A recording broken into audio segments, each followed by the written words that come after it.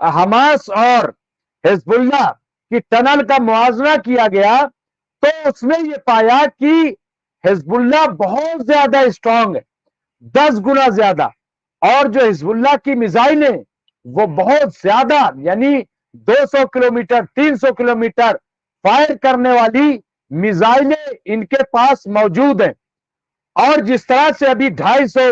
300 اور مسلسل یہ فائر جاری ہو رہے ہیں، لیکن رپورٹ نہیں آ رہی ہے کہ آخر وہاں جو لوگ اسرائیل کے مارے جا رہے ہیں کوئی بتانے والا نہیں ہے، کوئی سچ دکھانے والا نہیں ہے، ہر کوئی، کیونکہ نتن یاہو کو پتا ہے کہ اگر حقیقت سامنے آ گئی تو واویلا مچ جائے گا، اسرائیل میں پروٹیسٹ چل رہا ہے، پروٹیسٹ میں اضافہ ہو جائے گا، لوگ مزید سڑکوں پہ۔ اب دیکھیں ہوشیاری یہ ہے کہ خوف کے نام پہ پروٹیسٹروں کو اندر کر دیا گیا کہ آپ بنکر میں چلے جائیے، آپ اندر چلے جائیے، آپ پروٹیسٹ نہ کیجئے، یہ جنگ کا ماحول ہے، ہم جواب دے رہے ہیں، ہم بات، یہ تمام چیزیں جو ہے وہ کی جا رہی۔ لیکن بہرحال میں اور خبروں کی طرف آؤں گا، لیکن ہمارے ساتھ اسلم لاوارث صاحب جڑے ہوئے ہیں، انہوں نے لکھا ہے، ممتاز صاحب ذرہ نوازی کے لیے عمیق قلب سے شکریہ، یہ آپ کا بڑکپن ہے اور اعلیٰ ظرف ہے جو ہماری نوازش کرتے ہو، گرچہ ہم آپ سے سیکھتے ہیں، البتہ جزاک اللہ۔ نہیں دیکھیں، ایسا ہے کہ کوئی کسی سے نہیں سیکھتا اور سب ایک دوسرے سے سیکھتے ہیں، یہ بات بالکل درست ہے اور اس کا اعتراف کرنا پڑے گا۔ یہاں پہ میں اور آپ کا بہت بہت شکریہ۔ اس کے علاوہ یونس صاحب لکھ رہے ہیں کہ اسرائیل کے رکشا منتری کا بیان کہ میں حماس کے ساتھ ڈیل کرنے کے لیے تیار ہوں مگر نتن یاہو ڈیل کرنے کے لیے تیار نہیں ہے۔ دیکھیں یونس صاحب، میں آپ کو بتا دوں کہ نتن یاہو جان بوجھ کر جنگ کو بڑھا رہے،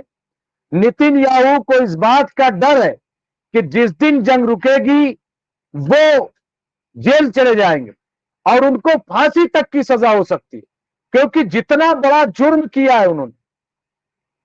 جتنا نقصان انہوں نے اسرائیل کا کیا ہے، اور اسرائیل کو 1 2 سال نہیں 1 صدی پیچھے کرنے کا کام کیا ہے، 1 صدی، اور اسرائیل کتنا قرض میں ڈوب گیا اس کا شاید ہی اندازہ ہو۔ اور کہاں گیا وہ ڈیفنس سسٹم؟ میں تو روز سوال کرتا ہوں، کہاں گیا وہ مرکاوا ٹینک؟ کہاں گیا موساد؟ آج حزب اللہ کے اٹیک کو کوئی نہیں روک پا رہا، ان کے میزائل آ کر کے گرتے، ان کے ڈرون آ کر کے گرتے، حزب اللہ کا ڈرون آتا ہے اور نتن یاہو کے گھر کا طواف کرتا ہے اور فوٹو لے کر کے چلا جاتا ہے، کوئی اسے روک نہیں پاتا۔ آپ کہاں سیکورٹی کی بات، کون سی سیکورٹی کی بات، کون سی طاقت کی بات ہو رہی ہے؟ میں یہ جاننا چاہتا ہوں۔ اس لیے نتن یاہو، دیکھیں نتن یاہو نہیں چاہتے، باقی پورا اسرائیل اور ہم بھی چاہتے ہیں، ہم بھی چاہتے ہیں، کیونکہ جنگ کسی مسئلے کا حل نہیں ہے، ہندوستان یہی چاہتا ہے، ہندوستان کے ہی موقف ہے۔ ابھی آپ دیکھیں کہ یوکرین اور روس کے معاملے میں بھی ہندوستان کا موقف بڑا واضح تھا، بہت کلیئر تھا، اور دونوں سے جو ہیڈ ہے دونوں کے، ان سے جا کر کے ہمارے پی ایم ملاقات کرتے اور وہ جنگ کا سمرتھن نہیں کرتے۔